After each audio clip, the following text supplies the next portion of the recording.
Okay, welcome everyone. Thank you for joining us. My name is Gabriela Yossi, and I'm the chair of Canadian Friends of Peace Now. We are partners to Peace Now, Shalom Ashav, which is Israel's leading peace movement and which promotes the two-state solution to the Israeli-Palestinian conflict. You can find out more about us on our website, peacenowcanada.org. And we really hope you'll consider supporting us with a donation, which you can do via our website. We rely completely on donations from people like you. We are extremely honored to have as our current guest, Yossi Alpher, speaking on the war in Ukraine and its ramifications for Israel. I'll just mention that Canadian Friends of Peace Now joins Peace Now in Israel in expressing our deep horror over this brutal war against Ukraine. Our topic today is, alas, only too topical. Our moderator today is CFPN Ottawa board member Brian Rothberg, who will introduce Yossi and ask him a series of questions. After that, we'll have time for some audience questions. Please type in your questions at any time using the Q&A feature at the bottom of your screen. Please don't use the chat for questions. Also, please limit your use of the chat. Many people find chat comments a distraction from the speaker event. If you wish, tell us where you are writing from when you type in your question. Our webinar is being recorded and will be posted to our website. So that's all the housekeeping info for now. Brian, over to you. Thank you, Gabriela. Yossi, thank you for taking the time to join us at Canadian Friends of Peace Now. Your insights into Middle East affairs formed by your time with the IDF, Mossad, and as a government advisor has been appreciated for your many contributions at the Jaffee Center for Strategic Studies at Tel Aviv University in books, journals, rhetorical dialogues, particularly Bitterlemons with Ghassan Khatib, and in person. We recommend your current book, Death Tango, Ariel Sharon, Arafat, and 3 Fateful Days in March, one of 6 books that you have authored. We're delighted that you are able to be here today. Thank you. Currently, there are 2 Jewish heads of state in the world. One is viewed as an embattled defender of freedom, engaged in a war of existential survival. The other presides over a country where elements of its army stand complicit as its citizens perpetrate pogroms, terrorize civilians, and destroy property. It is trite to say that these are confusing times.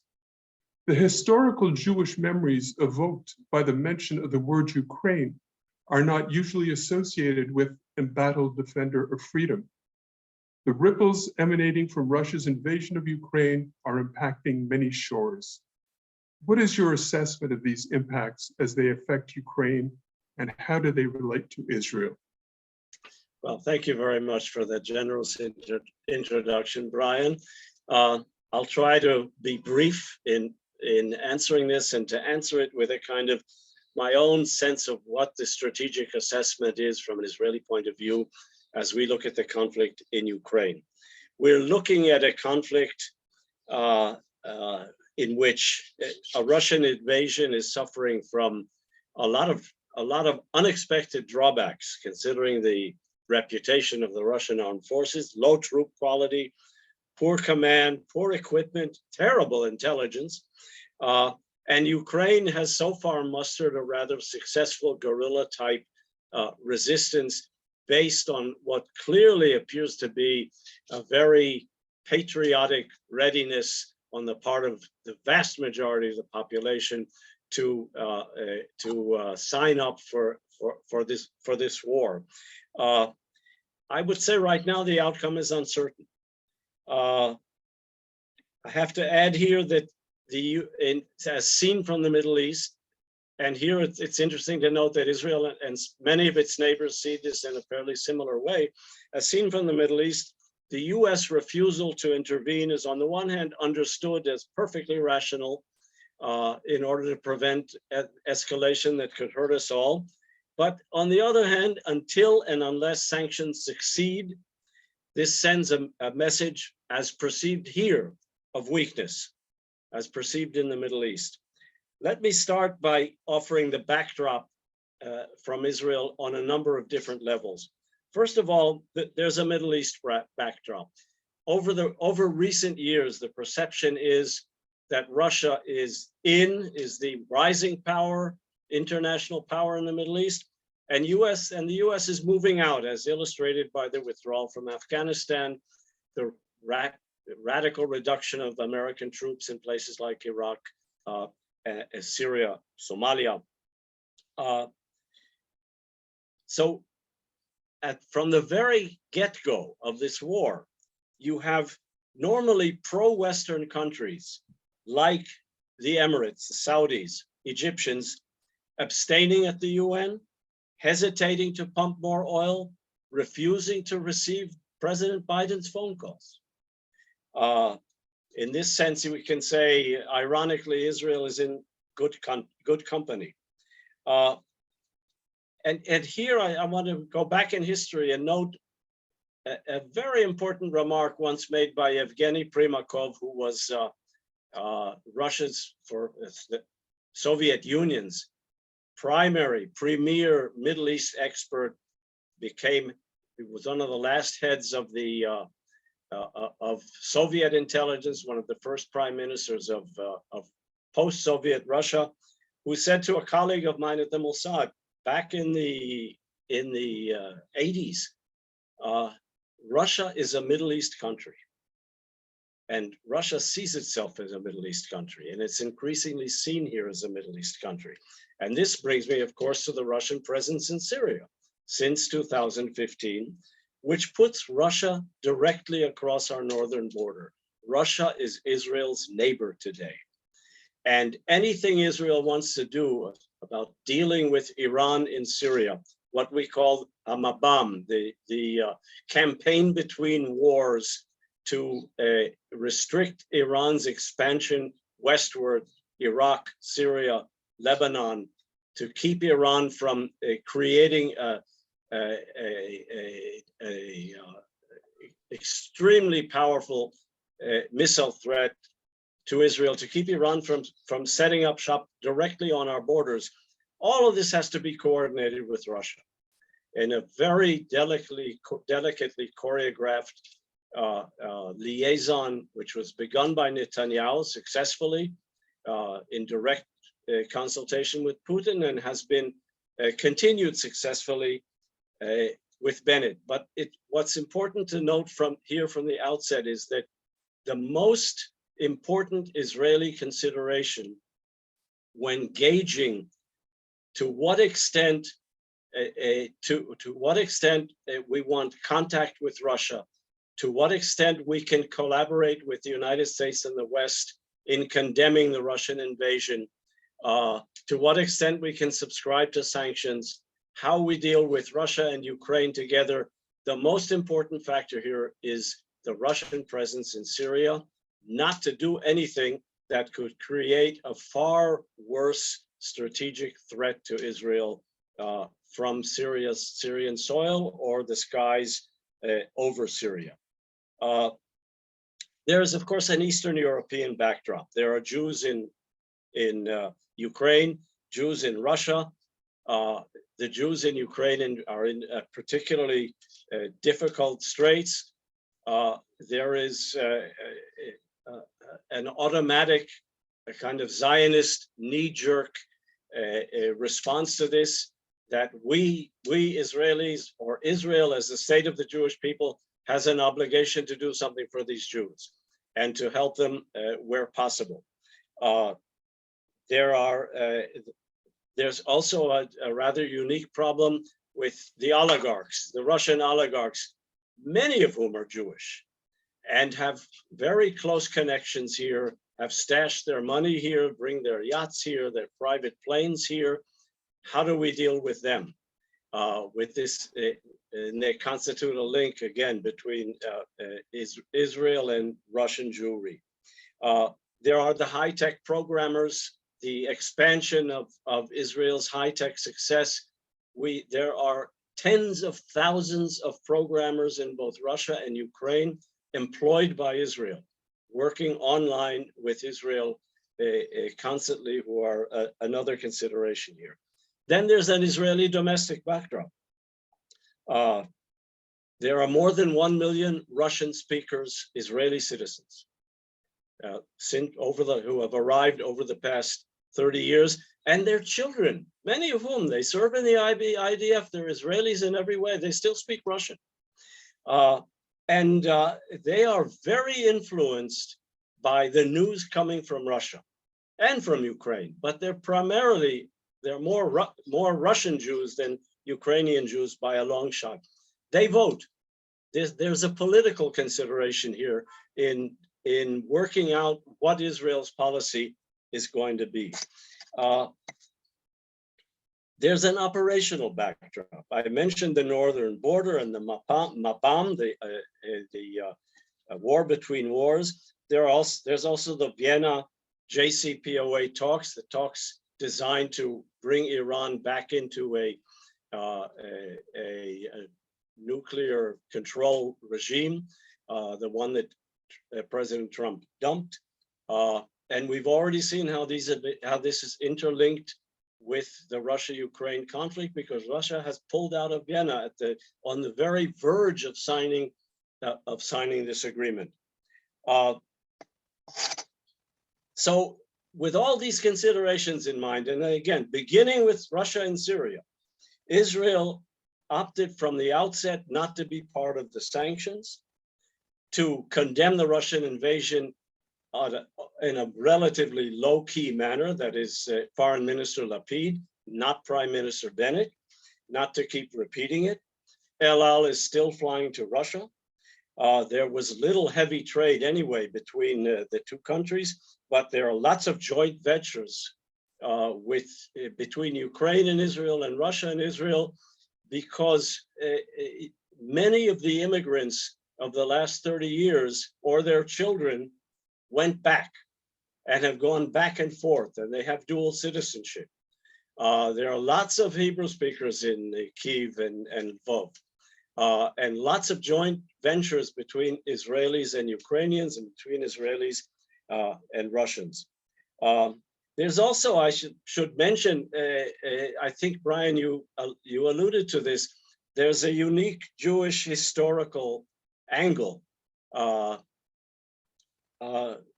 When we hear the names of places like Lvov and Przemysl, I know for me personally, at a family level, it evokes all kinds of memories of my own family. The first Zionist pioneers came from places like Odessa. This is, I dare say, Jews have a greater affinity for or affiliation with what's going on in the places that are being mentioned, not to mention, of course, the role of Ukraine in World War II, as opposed to the role of Russia. All of this has an effect. And if I'm talking about history,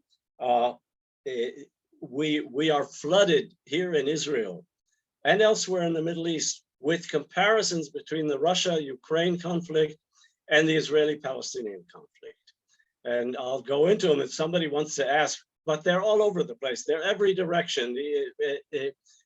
Israel is Russia, Ukraine is Palestinians. Israel is Ukraine. It goes in every direction, but it's being constantly referred to and talked about. Note that there's only one other country that I can think of that is in this unique position of being able to dialogue with both countries, Ukraine and Russia, and being accepted for dialogue by both countries, and that's Turkey, which is a Black Sea neighbor of both of them. And it's rather interesting to note that President Erdogan of Turkey, who is well known for his anti-Israel statements, his anti-Semitic statements, has just launched a rapprochement with Israel. President Herzog just visited there. This is one more very interesting area in which Israelis and Turkeys might find some common space in the way they address this country. Turkey is very interested as not being seen to be on the side of anyone. Now, Bennett's mediation, so to speak, is it a mediation or is he just passing messages? We don't really know. There are some indications that either he or others, the Turks, perhaps the Germans, perhaps Macron, have had some effect in softening the positions of the two parties. Putin appears to be withdrawing from his demand for all of Ukraine and talking more about Eastern Ukraine. Zelensky is no longer talking about joining NATO. He has renounced that. But they're still very far away from reaching any sort of compromise. Bennett, who comes into this with no levers of influence whatsoever, if you're looking for levers of influence, if the Chinese were to try to mediate between the two sides, they would have immense levers of influence on Russia. Economic, strategic, joint border. Bennett has none of this. He has no experience to speak of at the diplomatic level. It's very difficult to calculate what he has accomplished beyond messaging. And yet, as of today, his self-appointed mission is still supported by the United States, by the Europeans, particularly by the Germans, and quite openly by Zelensky, where Putin plays his cards much closer to his chest and hasn't spoken out either way.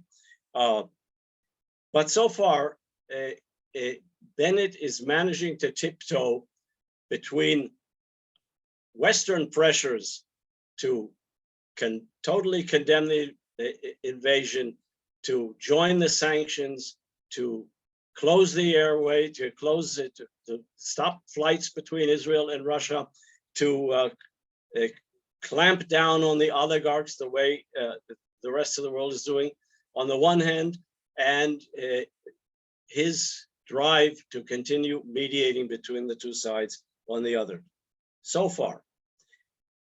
But what is his dilemma? There are short-term liabilities here, clearly. The oligarchs are a huge liability. It can get him into deep trouble. On the refugee issue, Israel has botched the issue of non-Jewish refugees being allowed into Israel, botched it abysmally, blackened our name, almost canceled out any points that Bennett has earned by his mediation efforts. And he should know that a single false move in this mediation effort will put Israel in an extremely difficult compromise position. So this is a day-to-day calculation about how to maintain both the East-West balance and the Russia-US Middle East balance and the balance in Syria through his mediation efforts. In the longer term, in looking at different outcomes, and I know you want to talk about various possible outcomes to this war, although I think it's pure speculation at this point. But I think we can say that from the Israeli standpoint, to the extent that this conflict ends with Russian strategic achievements, military, diplomatic, it's bad for Israel and it's bad for the United States in the Middle East. If to the extent that Israel, or it's having started this mediation role, it's going to be extremely difficult for Bennett to extricate himself from it and still look good and avoid severe embarrassment to Israel. Having said all that, I would give Bennett high marks so far for making a virtue out of necessity. It's fascinating to follow what he has done, and a very small number of Israelis have done and maintained a very successfully avoided leaks in all of this. But I'm truly fearful for the future developments, not only between Russia and Ukraine, but to the extent that Russia profits from this invasion for Russia's for the balance of Russian as opposed to American influence in the Middle East. I think I'll stop there. Invite your questions, Brian, and afterwards we've got 167 participants. They've got questions, I'm sure. Thank you very much. That was a superb overview of the situation and very much appreciated, and helps portray the tightrope that Israel is walking. I would like to turn just for a moment to civil society in Israel. Because of the many Israelis of Russian and Ukrainian background, are there any tensions between those two groups? I have not heard of any riots or fistfights or anything like this. I have not seen any. I mean, by and large, Israelis, when they're polled, support Ukraine, condemn the Russian invasion, by and large, but not by a huge majority, by any means. And I'm sure a lot of the Russian speakers are on the side of those who don't condemn. But I haven't seen any tension between ex-Russians and ex-Ukrainians. By the way, they're not ex because they can retain dual citizenship in all these cases. So the answer is no. Right now, we have a situation where you can fly from Tel Aviv to Moscow. In normal times, we have like 6 flights a day. Wow. It's a 2-hour commute. I mean, there are people who actually commute and do this. You can't fly to Kyiv, obviously. So there's a break in communications there. But specific tensions, I haven't come across any. Excellent. It's always good to hear that when there are not tensions in Israeli society. Yeah. But so now I'd like to switch to the Knesset, which, where there are always multi-opinions. And is there consensus generally amongst the Israeli leadership? And then as a second part, is there any danger of the cohesion of the current government coalition being affected by what's happening in Ukraine? Okay, I'll start from the second part of your question. And here the answer is no. On the Bennett's coalition, Bennett-Lapid coalition of 61 is extremely fragile. And there are constant temporary defections by disaffected members of Knesset over one issue or another, whether right wing or left wing or Arab. They manage to pull together when they need to. Recently, they lost a whole slew of votes in the Knesset, but no confidence vote. And the relative, or let's say the existence of this coalition looks fairly certain for the months to come. So, and this issue hasn't affected it. It has given the opposition led by Netanyahu ammunition to attack Israel. Netanyahu would have dealt with this differently. Netanyahu wouldn't have done this and that and the other. That's almost a constant. It would be nice to think that, as in if you go back decades, in times of relative crisis like this, the opposition would pull together with the coalition. That's not the case now on this issue. So Bennett is open to criticism. But on the other hand, again, if he messes up and if it's spectacular, he'll be criticized very heavily. But I don't think it'll bring down his coalition. He's got the coalition with him on this venture. Good. To leave the Knesset for a moment and governance, What contribution are Israelis and Israeli NGOs making in the realm of humanitarian assistance? And do you think it should be increased, or are they already performing in an exemplary fashion?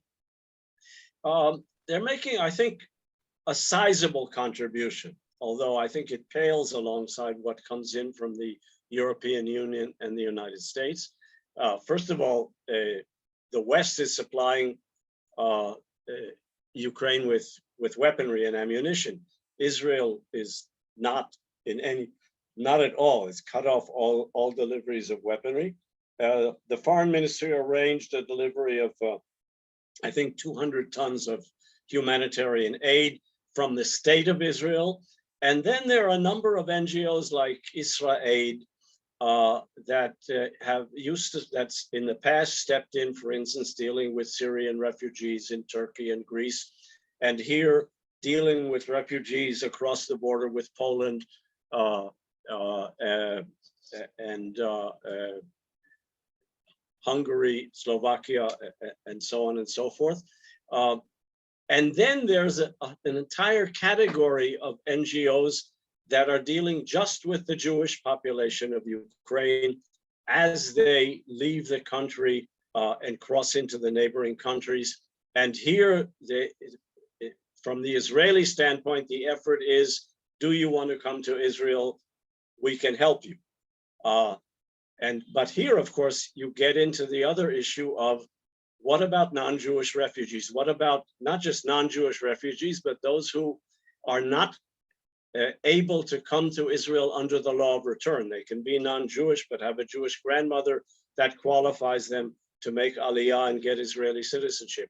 But what about the others? And this has provoked a huge controversy in Israel because it's been terribly mismanaged by the right-wing part of the Bennett government, particularly the Minister of Interior, who's a fellow member of Bennett's party, Ariel Sharon, who is an extreme, in my view, a very narrow-minded, racist nationalist who is making every effort not to let non-Jews or non-qualified olim into Israel, and has done it in an extremely shabby and appalling manner, which has aroused huge criticism, including from right-wingers. And she's backed down repeatedly. But the point remains that Shaked, in the name of the state of Israel, is trying to ensure that only Jews leaving Ukraine, or almost only Jews leaving Ukraine and their relatives, are able to come. And this at a time when normally reticent countries like, say, Poland, have opened up their borders completely, no questions asked, no visas asked, no who are you and who was your grandfather and so on and so forth, and just let people in.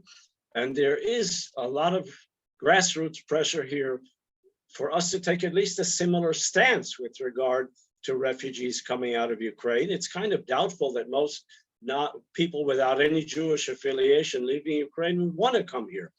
But on the other hand, as the Minister of Interior has pointed out, we're a prosperous country, a country that attracts labor.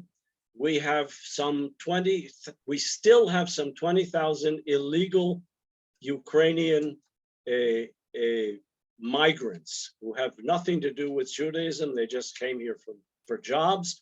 There are prostitutes among them. There are pimps among them. There are just plain construction workers among them, and they don't want to leave. And the government has been extremely inefficient in getting them to leave. So now you have this paradoxical situation where Shaked, the Minister of Interior, says, well, we'll count them as Ukrainian refugees from the war, even though they've been here for years. And that will make us look good. Here, so we've taken 20,000 already. We're not expelling them. There's this whole controversy going on. I think it pales in comparison to the overall refugee situation, and comparison to the overall situation with Jewish Ukrainians and their relatives who are, to the extent they want to come here, are being welcomed. Thank you. Yes, listening to her has been very, very disturbing from the point of view of thinking of Israel as a haven, and at times of crisis, can it be just a racially pure haven, which is obviously somewhat distasteful. Not just distasteful. When you've built an entire narrative on the Holocaust, when the world turns its back on the Jews, okay, and wouldn't let them in, and not that there's a Holocaust in Ukraine, but there are too many facile comparisons here for us to feel comfortable with. Absolutely. Thank you.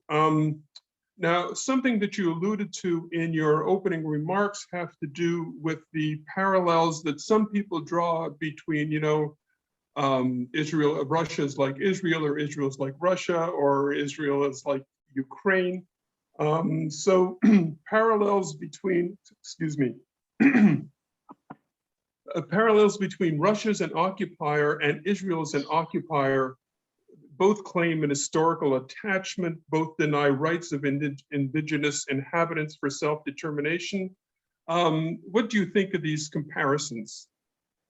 Well, let me say, first of all, that in the shadow of this conflict, the Palestinian issue has virtually disappeared from the radar screen of the international media, the Israeli media, and the Middle East media, for that matter. It's simply not there. It was enough that the normalization with the Emirates and Bahrain and Morocco was done regardless of Palestinian rights, with all kinds of hypocritical statements made by their fellow Arabs in the course of normalizing with Israel.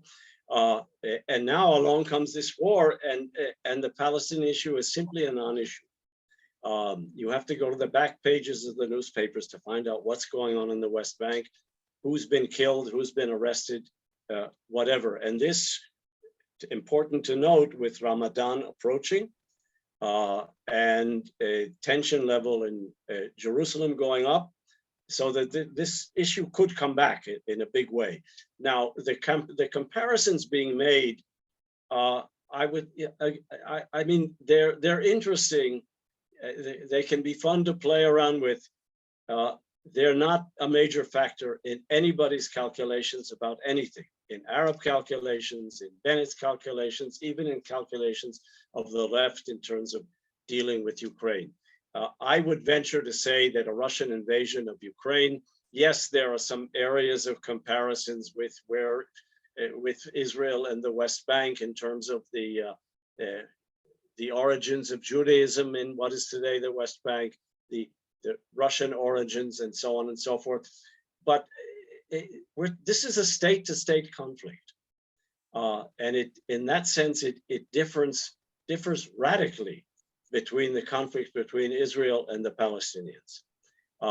This is a conflict in which Ukraine has much of the world on its side, including virtually all of its neighbors on its side, in an extremely active way in terms of arming them and financing and so on and so forth. There's no comparison here to the Middle East whatsoever either. So I would be very careful with this, and I don't think it advances any cause by drawing these comparisons. I think what's important to note here is that the Palestinian issue has been shunted to the side, to the margins of our daily lives, first and foremost by their Arab neighbors. Secondly, by an Israeli government of right, center, left, and Arabs, which in order to coexist and to survive, has to agree to take virtually no initiative regarding the Palestinians. This is a government which is by definition incapable of doing this. It may make life easier in terms of the survival of the government, because the left knows that they can't protest too hardly about some issue with the Palestinians. I'll just give one example.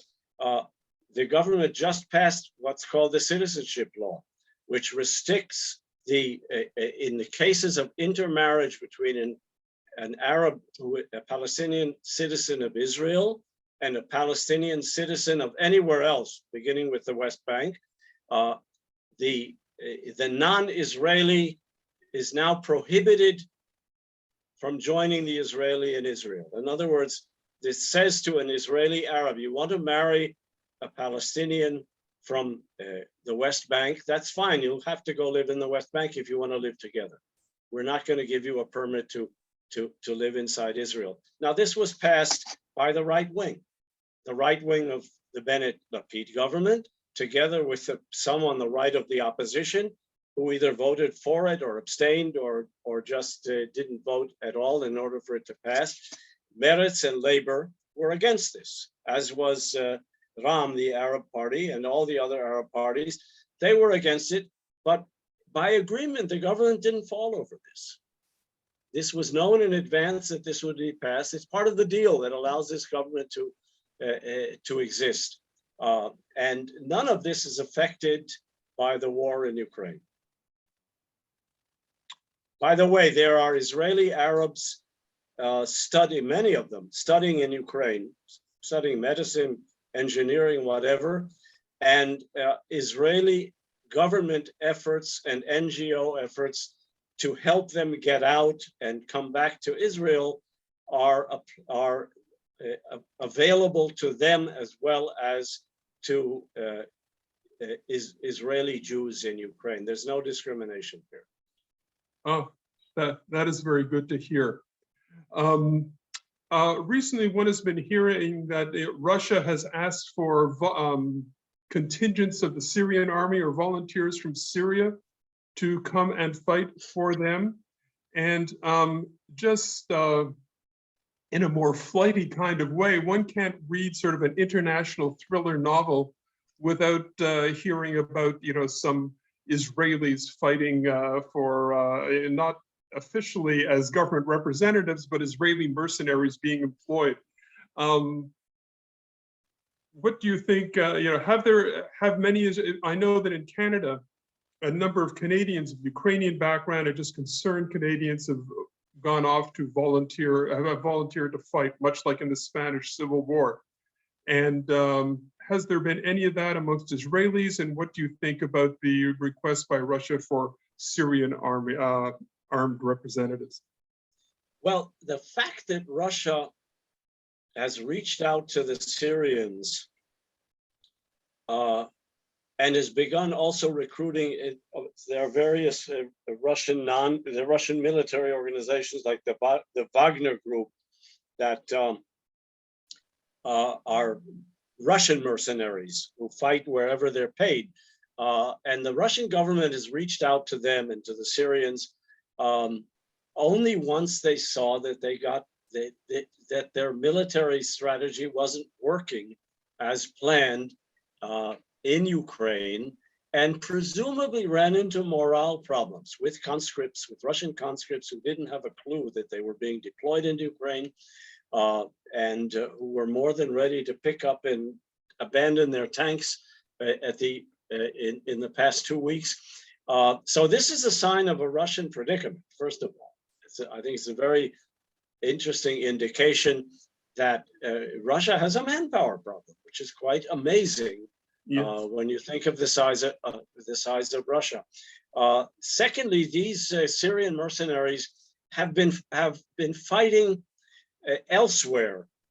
Since the fighting has died down in Syria, a whole class of armed Syrians on both sides of the conflict, that is pro-Assad and Islamists, have hired themselves out to fight, for example, in Libya, for the opposing sides in the Libyan civil war. You had Syrians on both sides. So these guys are available, and they're in desperate need of income and prepared to go and fight anywhere. I doubt very much that they are going to, be ready to sacrifice their lives for Mother Russia in the way that you hear Ukrainians talking about sacrificing their lives for Mother Ukraine. And so I doubt they're going to have any significant impact on the war. Although the Wagner type people, the Russian mercenaries who are ex-Russian soldiers are far more professional and in that sense far more dangerous. I mean, they're a major strategic factor in some Sahel countries in Africa like Mali and Chad, and always in cahoots with Putin and on behalf of Putin, but deniable. In Ukraine, he doesn't need them to be deniable, but the fact that he needs them is indicative of a Russian predicament. In Israel, I've heard talk of people wanting to go off and fight for Ukraine. I haven't heard of anybody going off to fight for Russia. But again, you have a whole class of people with dual citizenship who've served in the IDF and who could conceivably make themselves available to Russia or to Ukraine. They've got the language, they've got the citizenship. And it depends how fired up they are about this. But I don't see so many fired up Russians as I do fired up Ukrainians who might be prepared to go and join the fight there, like the ones from Canada, for example. Keeping to a military theme, this might be a somewhat crass question, okay? It's been suggested that as Europe and NATO place a greater emphasis on military preparedness, and as as they face Russia in a different way, it'll prove to be a benefit to the Israeli defense industry. To what extent is this sort of a good news for Israel, and to what degree is the defense industry a contributor to the Israeli economy? Okay, you said this is a kind of crass question, and it's somewhat embarrassing to note, but you do have to note that this kind of war benefits the Israel arms industry. Even though Israel is no longer, Israel was a supplier of weaponry, of ordnance to both Ukraine and Russia, particularly drones and cyber, and that has stopped. But the Western European countries, the NATO countries, all of a sudden find themselves in need of ordnance, weaponry, cyber, even protective equipment against chemical warfare that only Israel can supply. I heard on the news just 2 nights ago that the United States, the State Department, is buying 2,000 chemical warfare protective kits to distribute to American diplomats all over Europe, just in case. And they can only come from Israel. Israel is not at the cutting edge on this, and others have neglected it. So yes, it's crass to say, but it's good for business. Particularly the cyber field, the chemical warfare field, drones. All of this is yes, it's good. It is good for business, and to the extent the Russians and Ukrainians use weaponry supplied to them previously by Israel, I presume this will also be good for business. I'm sorry to say that. Oh, and you asked about the dominance of the arms industry in Israel. Look, the engine of the Israeli economy today is the high-tech field. But high-tech is everything. It's cyber, it's arms, it's medicine, it's a whole slew of things. It's growing rapidly and expanding extremely rapidly with all the very successful startups. It is somehow managed. I mean, somehow this is where the Israeli genius or the Jewish genius in Israel is focused today. And I say, I mean, I hesitate to say Jewish genius because Israel has for several years now been recruiting manpower from abroad, from Russia, from Ukraine, from all over Europe, from India, and giving them work permits to come here and work, or to work by Zoom, by internet, and to work with Israeli high tech. So I would say if you're looking for the dominant factor in the Israeli economic situation, it's high tech.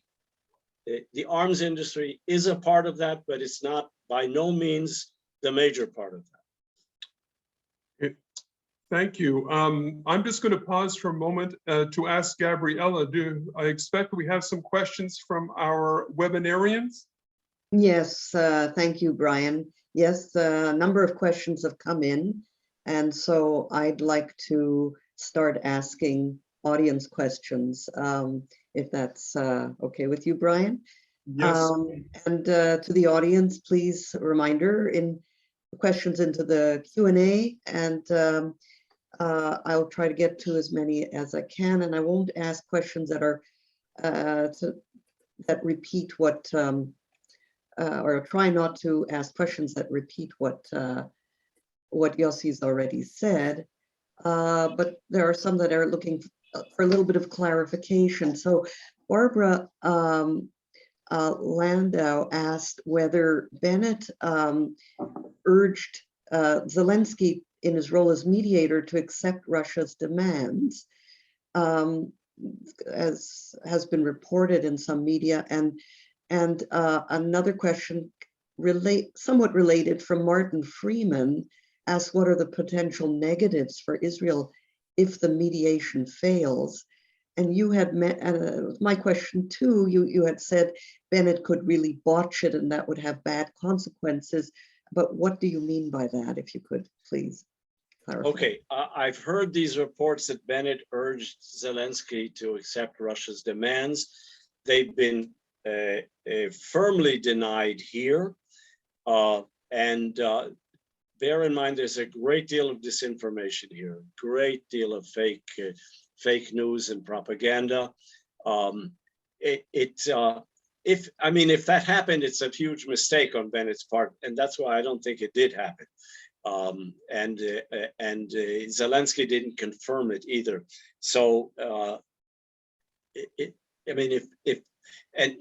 it's not even clear that Bennett is doing anything more than passing messages. In other words, he may have passed on Putin's demands to Zelensky, and that could conceivably be interpreted by some as urging Zelensky to accept those demands. But he's being a messenger here, and he's passing on demands, clearly passing on messages and demands in both directions. Look, if Bennett fails, of course, it depends how he fails. Certainly, he hasn't succeeded yet in doing anything, and I would think that the failure won't be some spectacular faux pas, some terrible slip of the tongue, but more in the realm of it simply over the coming days and perhaps weeks becoming increasingly obvious that Bennett's efforts are marginal, to the extent that his efforts are kind of a laughing stock, and this would be seen and understood as a failure, and it would invite American pressure on Israel to take a stronger stand against Russia, to risk the Russian response in Syria, which is again the heaviest consideration from the strategic and military Israeli standpoint, and to openly identify with the sanctions, to cut flight ties, communications with Russia, to crack down on the oligarchs, whatever, in order to place us completely in the Western camp. That would be an indication of Bennett's failure, even if the public at large doesn't really know exactly what he did and how he failed. At this point, there is no such pressure from the United States or from Europe. And Bennett has a cheerleader in Scholz in Berlin, who is now credited as the guy who basically came to Israel and said to Bennett, you're in a unique position, exploit it to try to mediate between the sides. And if you followed Bennett's mystery trip a week ago to Moscow on a Shabbat, Halila, on Shabbos, he went on from there to Berlin to report to Scholz. So this is the kind of axis being created. And as long as Scholz is in his corner and as long as Zelensky and Putin want him, Zelensky is more outspoken about this than Putin, it's not a failure. But if all that stops, then the pressures are going to begin from Washington for Israel to move much more closely into the more explicit anti-Russian camp. Thank you. So this question comes from David Cohen. Has Israel paid a price at the international level for discriminating against non-Jewish refugees, such as Africans and now Ukrainians, or now in Ukraine? Yeah. Look, first of all, Ukraine has paid a price for discriminating against Africans. Anybody who's been following the exodus of people from Ukraine has heard all the reports from Africans living and studying and working in Ukraine about the discrimination against them from Ukrainians, Poles, and whatever. I think I don't know what the price is at the international level and to what extent beyond Israel and the global Jewish community, there is awareness that there has been discrimination against Ukrainians who are not Jewish and not in any way related to the Jewish people and who are looking for refuge. But we certainly, if this government has paid a price internally on any issue, it's on this issue, which is perceived as being so contrary to the Jewish message to the world about the Holocaust and how the Jews were treated in the Holocaust, that it is clearly hurt us. Now, again, our vaunted Minister of Interior, Ariel Sharon, is trying to correct the impression and change things and so on and so forth. To what extent that will work, I don't know. It's clear we're going to absorb a very large number of refugees from Ukraine, but they're going to be absorbed according to law of return criteria more than anything else. And I don't see Sharon and Bennett behind her budging on this any more than that. So there'll be a price to pay. I don't know in the broader scheme of things, when you look at the millions of refugees who are quite naturally moving into countries like Romania and Hungary and Poland and going on from there to Germany and elsewhere, I think this is a fairly minuscule issue, but it certainly hasn't helped our reputation. Okay, thanks. Okay, next question comes from David Korn, and you've touched on this, but he's asking for a little more detail. Is the right wing in Israel, both in the Knesset and overall Jewish population, pro-Putin or more pro-Putin than the regular? And he also wants to know, what about the Arab or Palestinian population, pro-Putin, anti-Putin? And just add, what about Avigdor Lieberman? Where does he stand? Let me begin from the end, because it's rather interesting.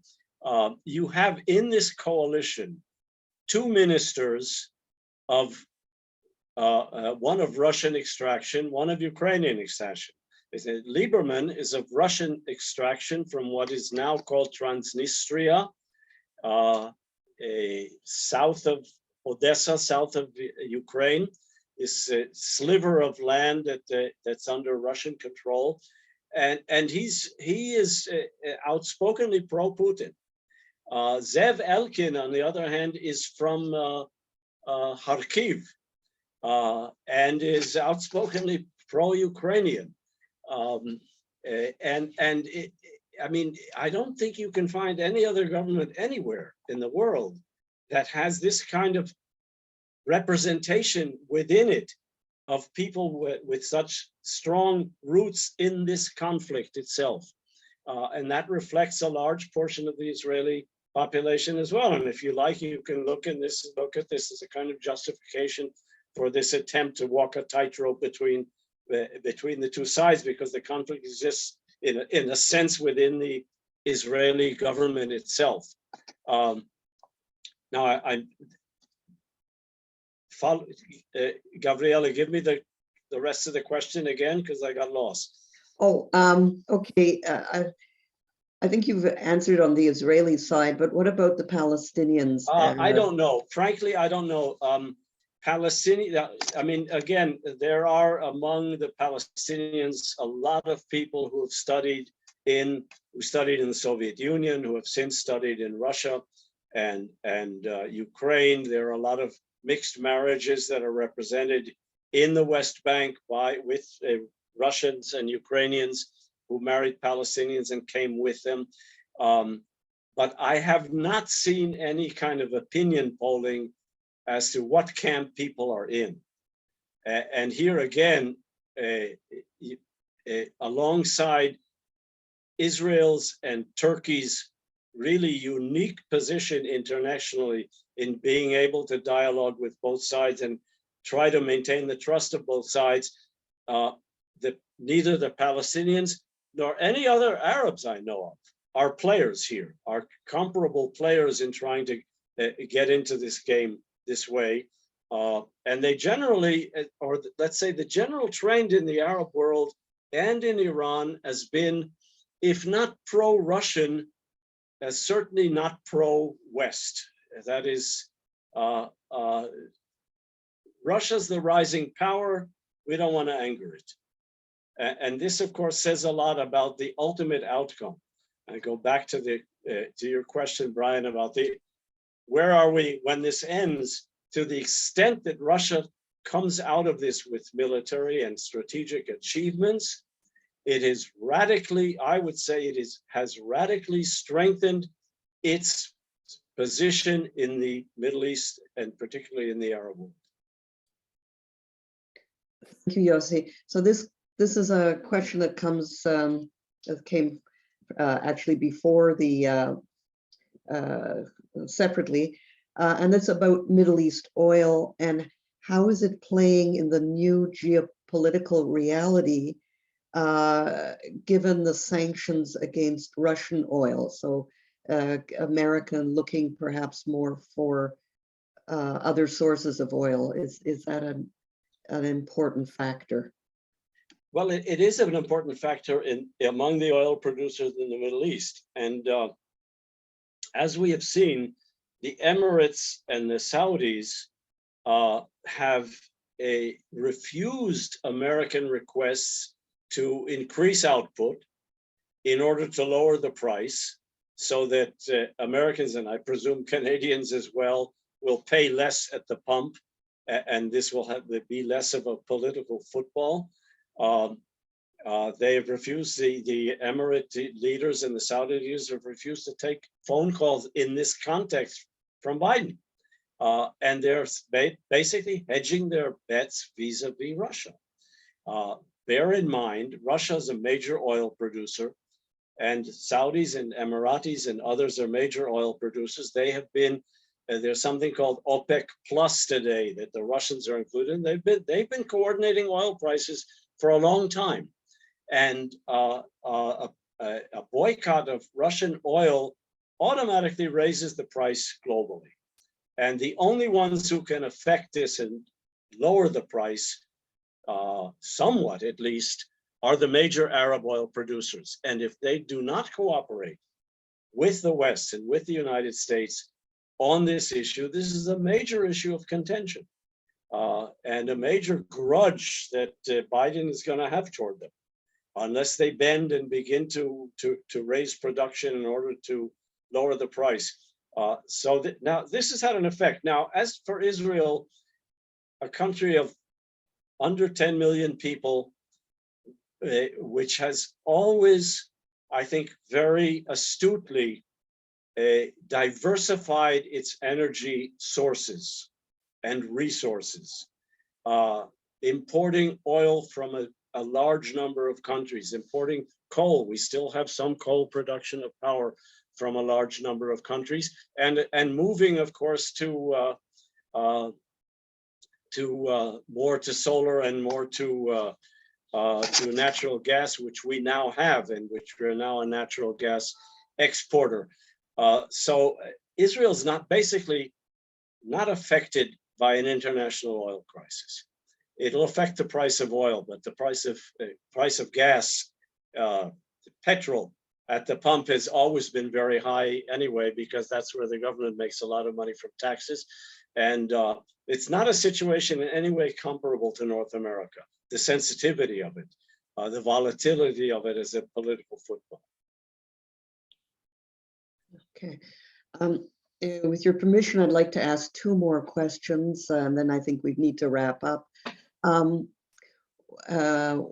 is, I'm going to summarize this question from Angela Godfrey Goldstein, and that is one of the, in my words, is one of the victims of this war, this new reality, the war on climate change, like with all the emphasis on military buildup. Are we going to see less of a work towards climate change? And is that something that we should be very concerned about?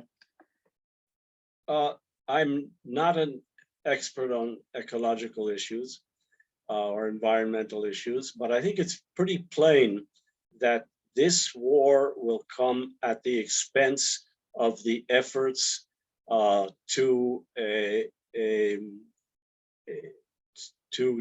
deal energetically with the climate change issue. Those efforts will suffer. The environment will suffer.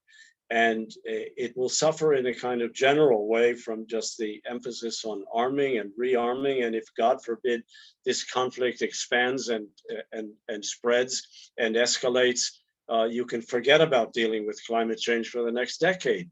But there's also the very specific area. You've got these two countries are Black Sea countries. I mean, I'm just waiting for the first oil tanker to be hit in the Black Sea and starts spilling oil all over the place. Those kinds of ecological disasters, wartime disasters, are without a doubt bound to happen, to say nothing of Chernobyl and all the other Ukrainian nuclear power plants that are extremely vulnerable today. Thanks. And then finally, and again, I think you've touched on it, but maybe a little more. What will be the ultimate impact of all that's going on the JCPOA, the negotiations to, well, you know what it is. You can explain it better. No, what you call in shorthand the Iran nuclear deal. Yeah. Look, the impact so far.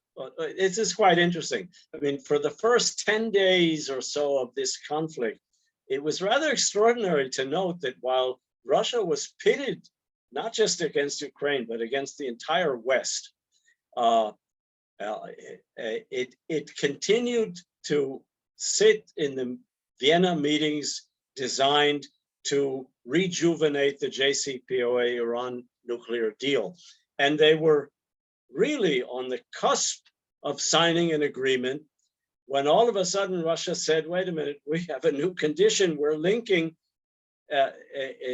sanctions relief to our agreement to sign. And they walked out.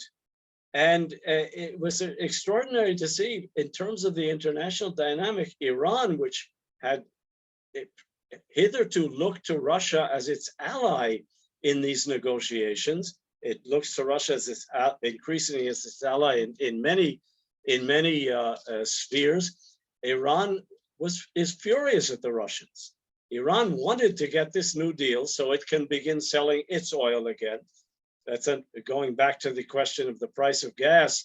To the extent that there is a JCPOA deal and sanctions on Iran are reduced, Iran can sell its oil, and that will reduce the price of oil as well. There's an American interest here, but there's apparently not a Russian interest anymore. And so they are trying to leverage sanctions relief in return for their readiness to sign what is apparently a done deal, the renewed JCPOA. Now here, if you're looking for intrigue, it goes further than that, because when Bennett went off to Moscow on that Sabbath to meet with Putin, one of the issues he discussed with Putin was the JCPOA negotiations, in which Bennett's position is he's against it. He's against a renewed deal with Iran, just as Netanyahu before him was against it. It's interesting. The Israeli security community, by and large, sees a renewed JCPOA as a good thing because it postpones any Iranian a nuclear breakout, at least for a few years. And those years are important to Israel to prepare itself for what will happen if Iran indeed does become a military nuclear power. But Israel's right-wing politicians, first Netanyahu, now Bennett, are against the JCPOA. Did Bennett suggest to Putin that Israel would be grateful if Putin threw some spokes in the wheels in Vienna? We don't know. We simply don't know. Bennett denies it completely. The fact is, this is what the Russians have done. And right now, the JCPOA deal is suspended until the Russians come back to the table. And if they don't come back to the table, then the JCPOA deal is a victim of this war. Some Israelis will be happy with that. Some will not be happy with that. The Iranians won't be happy with that. The Americans won't be happy with that. But Russia has, after hesitating for almost 2 weeks, has integrated these two very complex strategic issues in which there's so much at stake for the Middle East in addition to the rest of the world. Well, thank you so much, Yossi. I think we do have to, I'm sorry to say our time is up now. You gave us such an amazingly informed and detailed and interesting analysis, a very sobering one, but that's the reality. Thank you too for all the brilliant writing you do, which is so worthwhile reading. Your weekly column in Hard Questions, Tough Answers, and the American for Peace Now website, highly recommended. Brian, thank you for your excellent and gracious moderating. Thanks to all of you in the audience. Please visit our website, peacenowcanada.org, to learn more about us. And as I'll again ask, please consider a donation. We do rely on individuals. Stay tuned for more great webinars and events. Take care, be well, and see you next time. Thank you again. Thank you. Bye-bye. Bye-bye.